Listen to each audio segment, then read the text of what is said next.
For over 30 years now, Sonic has gone on many adventures in many different art forms. This, of course, includes the games, comics, even movies now, as well as quite a few cartoons. With Sonic Prime being the newest addition to the cartoon category, we thought we'd take a look at Sonic's cartoon history to see how they hold up today. I'm Kifinosi with Wicked Binge, and this is Sonic the Hedgehog cartoons, worst to best. A quick couple of rules. First, we'll be including Sonic the Hedgehog cartoons only, and secondly, because Sonic Prime only just started, we can only judge it based on Season 1. The shows we'll be ranking today are Adventures of Sonic the Hedgehog, aka Sonic SatAM, Sonic Underground, Sonic X, Sonic Boom, and Sonic Prime. As it is with our other videos, we'll start at the bottom and work our way up to the top of the list. Our title for Worst Sonic Show is Adventures of Sonic the Hedgehog. This entry is kind of like the Thor, Love and Thunder of Sonic shows. It's part of a much bigger franchise that had a pretty good track record up to that point, and when this show came out, it leaned way too hard into the goofiness. Not to say that it doesn't have its moments, because it definitely does. However, there aren't enough to save this show. One of the glaring issues is that the bad guys aren't really that threatening at all. In fact, Sonic actually spends a lot of time making fun of them throughout the show. One of the more recognizable ways he goes about doing this is through his many disguises. We're willing to bet that this would work up to a certain point, and that point is, how do they almost never seem to notice that these bizarre characters are all spiny and blue? Sonic will even sometimes use his supersonic speed or have his face completely visible while wearing these disguises, and the bad guys still don't catch on. Even in the first episode, Sonic is sitting with the audience in the front row with all of Robotnik's robots, without any kind of costume on, mind you, as Robotnik himself gives a speech. The craziest thing is, despite Sonic leaving himself in plain sight, they still don't notice right away. In addition to this, comes the infamous moment in the same episode where Sonic tells one of the robots, "I'm over there," and it actually works. I'm over there. Then there's Robotnik's main minions, Scratch and Grounder. These two are to Sonic and Tails what Wile E. Coyote is to Roadrunner. They're always trying to catch them in some bizarre trap, but it typically doesn't work. Heck, they sometimes get caught in their own traps. It also doesn't help that Scratch's voice can be a pain to listen to after a while, which can be a problem given how often these two bots appear. The show in general, even for a cartoon of the era, can be a bit too cartoony at times, to the point where you can't even try to make sense of what's happening. A prime example of this is when we see Sonic and Tails napping. Grounder approaches and blows into one of his hands, which somehow inflates like a balloon. It gets even crazier though, as his hand somehow just magically turns into a pumpkin that he can throw at Sonic, and all these moments are just from the first episode. So finally, when we get to the end of each regular episode, they all have a short called Sonic Says, where somebody, usually Sonic, is seen teaching an important lesson to the presumably younger audience. Some of them make sense, such as not smoking, when you should call 911, and so on, but then there's some bizarre ones, with a good example being Sonic saying, "Even you can learn something from a sloth." It's kind of cool that Sonic is teaching good morals, but it isn't enough to save this show in its entirety. If you have some nostalgia for it, or if you like a lot of goofiness in your cartoons, you might like this show okay. Otherwise, you can overlook this show and probably not miss much. We may be taking one step up now, but our next entry takes us underground. Sonic Underground, that is. The premise for this show actually seems kind of promising when you first hear about it. The idea of Sonic having a brother and a sister is so genius. Even the theme song makes the show sound epic. The song gives the general plot in the span of a minute. To fulfill a prophecy, Sonic's mother, who's actually a queen, must give up her children and reunite with them at a later date. Throughout their journey, Sonic, Sonia, and Manic go up against Robotnik and his minions, often combating them with the power of music? Yes, you heard right. The trio all get a different instrument, and each one can be used as a weapon. However, they do still take time to just make music, usually with some sort of lesson attached. While this could work if it were executed well, the way they decided to do this makes it one of the show's biggest issues. They could have done something like Sonic Says, where they would do it at the end of the episode, but they opted to do it in the middle of the episode. Because of this, even if the song itself was good, it still brings the pace of the story to a screeching halt. Then there are the minions. While Sleet and Dingo are not as annoying as Scratch and Grounder, they can still be just as goofy at times, especially with Dingo. He's kind of like Storm the Albatross or even Knuckles in Sonic Boom, playing up to the stereotype of being big and tough, yet not too bright. Thankfully, his voice is a lot easier on the ears than Scratch's. What about Robotnik then? Well, he's definitely better than he is in Adventures, but not as great as he could be yet. His voice doesn't make him sound nearly as threatening as he would like you to think he is. He does have his moments, but we could have used more of that than we got. Sonic Underground in general is also one of those shows that got canceled before it was truly finished. finished. There was a planned comic-based epilogue from Ian Flynn that could have been attached to Sonic Universe 50, but that was unfortunately scrapped. If the story could have been finished, the ranking might have changed for it, but when it comes to what we do have, Sonic Underground actually has a few good ideas that just needed to be executed a bit better. At the very least, we hope we see more of Sonia and Manic in the future. Maybe the movies can somehow bring them in. Closing out the first half of the Sonic shows is a much more recent series, Sonic Boom. This entry and all others after this one are the ones that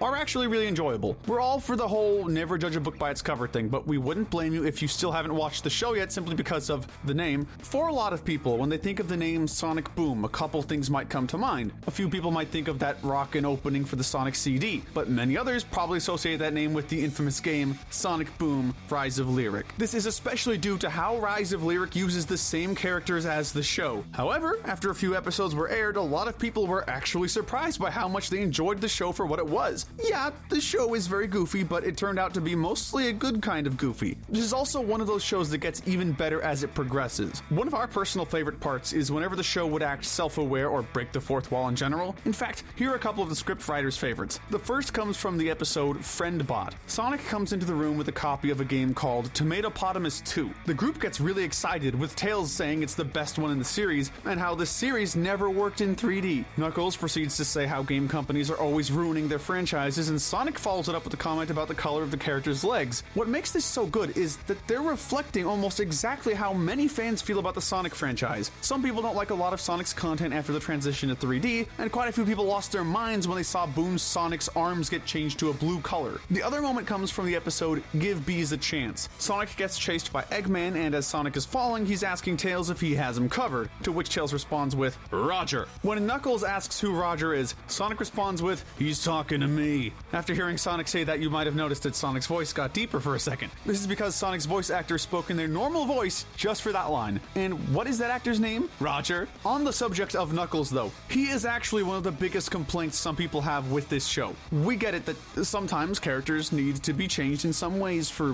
one reason or another. Many people could get past how big Knuckles is in the show, but what they couldn't ignore is how unintelligent Knuckles is. A prime example is in the episode Shazami, where Knuckles states that he forgot how to feed himself, proceeding to show that he thinks he eats by sticking carrots in his ears. I don't get it. And then there's Styx. Styx, overall, is still an enjoyable character, with some of her moments of paranoia providing some good laughs. However, just like Scratch from earlier, she has a voice that can only be tolerated for so long before it becomes bothersome at times. This comes especially when she's screaming a lot. In the episode Sleeping Giant, Styx tries to sing to put the giant back to sleep, which she does a lot of in the episode. It works for the giant, but anyone else who hears it, including the audience, oh boy. Neither of these characters ruin the show by any means though. They can still be really funny. Knuckles' surprisingly complex comment about breaking gender roles along with the other characters' reactions makes us laugh every time. All in all, Sonic Boom is a really fun experience that we'll definitely come back to watch again. And this is only number 4. We have now reached the latter half, thus the top 3 on our list. Coming in with the bronze medal is the anime of the franchise, Sonic X. Right off the bat, we gotta give credit to the people behind this show for turning Sonic into an anime. Anime as a genre is filled to the brim with characters that have superhuman abilities, so the Sonic characters fit right in with that formula. Not only this, but the fact that they adapted the stories from the adventure games into an anime form was simply a brilliant idea. Even King Boom Boo from Adventure 2 and his ghostly followers make an appearance before those sagas even happen. This is another show that hooks us and reels us in right away, with an incredibly catchy theme song with Gotta Go Fast. Unlike the other shows so far, where the characters are on Mobius or some other similar location, Sonic X starts by taking place in our world. This idea has its ups and downs. On the positive side, it gave us a possible answer of how Sonic characters might interact with the real world long before the movies did. Anytime Sonic raced Sam or his team was fun to watch, and the martial arts tournament they held definitely had a few highlights. Tails' visual and audible reaction to Rouge kissing him is just priceless. We also loved whenever any of the human characters would get their first look at the Sonic characters. Not only were some of them at least a little funny, though we also felt sorry for them sometimes, but we also feel that a lot of people in the real world would likely react the way way these humans did. Speaking of the humans though, this is where a few problems are. Not to say that all of them are bad or anything, but some of the scenes either just don't work or take away from the experience of seeing Sonic characters in a show. A good chunk of the scenes where it is just humans also don't help things move along very well, though there are some exceptions. One such example that always comes to our minds is near the end of Season 1, where Mr. Stewart takes Chris to the counseling office to help him figure out why he feels so confused, helping him realize that half of him wants to help Sonic and his friends go home, while the other half doesn't want them to leave, brings about a very touching moment. We also can't give Chuck too much flack since he does actually often try to help the heroes accomplish their goals. At some point, the group goes into space, resulting in most of the humans being out of the picture with the exception of Eggman and Chris. These space battles were fun to watch and provided many different story elements we'd love to see more of. The connection between Tails and Cosmo felt pretty legitimate. Chris is actually a bit more helpful at this point, long story, but he's older now and retains his younger form in Sonic's world.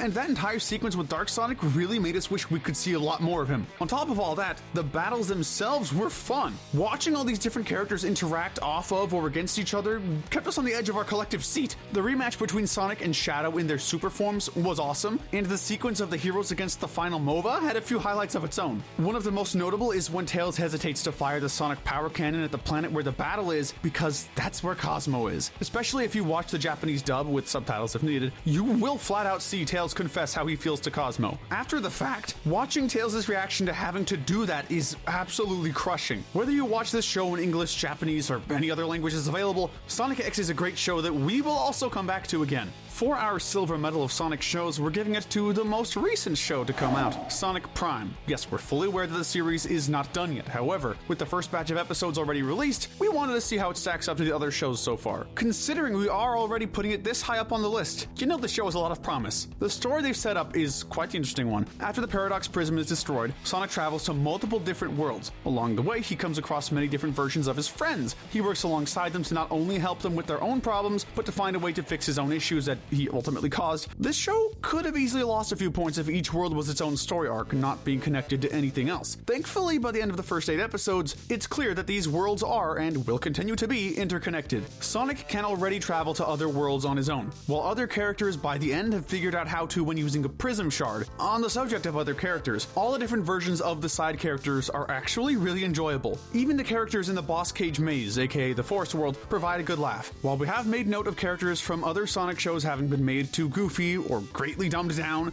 this story actually gives solid reasoning for why these characters might act in these ways. They live in a much less modern fashion, surviving solely off of what they can find in the jungle. Why are you dressed like cave people exactly? Mangy, hangry, and gnarly are also a bit more primitive than the others, so Tails acting like an actual animal or gnarly thinking that trees can speak is quite amusing. It also is quite fun to see all these characters in different lights, since we don't normally get to see the original versions of them in these ways. There certainly wasn't a lot of Shadow, since there were no alternate versions of him seen thus far, so hopefully future episodes will add more screen time for him. A few people have also pointed out that Sonic himself is a little less bright than he usually is. Not to say that other versions of Sonic don't think with their feet a lot too, but it seems to be especially the case here. It's not as bad as someone like Boom Knuckles, but it's still noticeable at times. Thankfully, it's not to the point where it takes away from his overall character. There honestly isn't much else to say right now since there are only 8 episodes to work with, but as it stands, the future of Sonic Prime is looking bright. We've now gotten all the way to the top of our list. If you've been using your deduction skills, then you probably already know which show is next. But real quick, before we get to our last entry, if you're a fan of video games and our usual Spectrum formats, make sure to check out our gaming channel, 1UP Binge. We make video game good to evil videos, villain sentencing videos, and more, and we'd love for you to check it out. Link below. Thanks so much. In case you haven't, our gold medal for Sonic TV shows goes to the show simply titled Sonic the Hedgehog, otherwise commonly known as Sonic SatAM. This is a show that can truly be seen as epic. Like with some of the other shows we've talked about, it draws you in with a wonderfully catchy theme song. What's also interesting about the theme is that while the lyrics are talking about how cool Sonic is, the visuals are showing that Robotnik has already taken over the world. Most other shows with a notable hero and villain, even some of the other Sonic shows, show said hero trying to stop the villain from conquering the world. This show has the heroes trying to take the world back and reverse the effects caused by the villain. As a result, it creates a darker atmosphere than most shows that have characters like these, which is a surprisingly nice change of pace. And of course, with the overall atmosphere of the show being darker, you would have to expect a darker villain. Other versions of Robotnik are usually too goofy or just not that threatening. This one is the exact opposite. His voice alone makes him come across as a lot creepier, which is just the way we like it. However, he doesn't actually have to say anything to pull this off. There's a scene where all the lights are off for a moment, but then an angry Robotnik somehow makes his eyes glow in the dark, which amplifies his threatening persona. Then there's Sonic. His personality mostly carries over from the other Sonic shows of the era, but it's not to the point where it's obnoxious. The supporting cast is also really well put together. Tails is back, but he doesn't play as big of a role here, which actually works in this setting. Princess Sally is thankfully not like other princesses that become damsels in distress. She actually leads the charge a lot of the time, working on the front lines to stop Robotnik. You've also got Rotor, who serves as their tech genius, a cowardly French guy named Antoine, who still tries to carry out his duties despite his cowardice, and Bunny Rabbit, who has a fitting name. While she still is on the side of good with trying to restore Mobius to a more natural world, the lower half of her body has been made to be robotic. Instead of letting that slow her down, she uses it to her advantage in the overarching battle, using Robotnik's own tech against him in a way. Pretty much every episode keeps us interested, making us wonder how the story is going to progress. It has triumphant moments, sad moments, and so much more to add so much to these characters. In this show, instead of Tails having a love interest, Sonic himself does with Sally, and this time, the love is mutual. They spend a lot of time together and experience many different events together. As a result, their relationship is very solid and actually believable. It has its ups and downs, but even some of the best relationships have those. We're also pretty happy that it isn't a human having a relationship with Sonic here. If you don't know what we're talking about, let's keep it that way. I don't want to find out. Out of here! Honestly, we don't really have much of any problems with the show itself at all. However, it does have one glaring issue. Like with Sonic Underground, this show was never finished before it got the axe for one reason or another. By the end of the last episode, it could technically be seen that Robotnik was defeated, but we would argue that he just retreated for the moment and wouldn't have been gone for good. It also doesn't help that the last episode ended on a massive cliffhanger. It turns out that Robotnik's sidekick Snively was ready to take command and would take his turn fighting Sonic. As he walks off screen, a pair of glowing red eyes appear behind him. Many people for the longest time wondered who or what those eyes belonged to. Was it Metal Sonic, a new character? Thankfully, at some point we at least got closure on that, and it turns out that the eyes belonged to a pre-existing character in the show, Naugus. Unfortunately, no other episodes have come out yet. Fear not though, for this series' story isn't done. As of writing this, there is a large fan-made project in the works that seeks to continue the story. There's even a trailer for it out already with the vocalist from Crush 40 singing the theme song. It may not be official, but it's certainly better than nothing. Even without the coming web sequel, Sonic SatAM is a blast to watch, and even though it's as old as it is, we don't see its popularity amongst Sonic fans slowing down anytime soon, and for good reason. But let us know what you think. Which Sonic TV show is your personal favorite, and why? If you want more Sonic content, be sure to hit that notification bell, and check out our recent videos that have covered various aspects of Sonic Prime. But most importantly, stay wicked.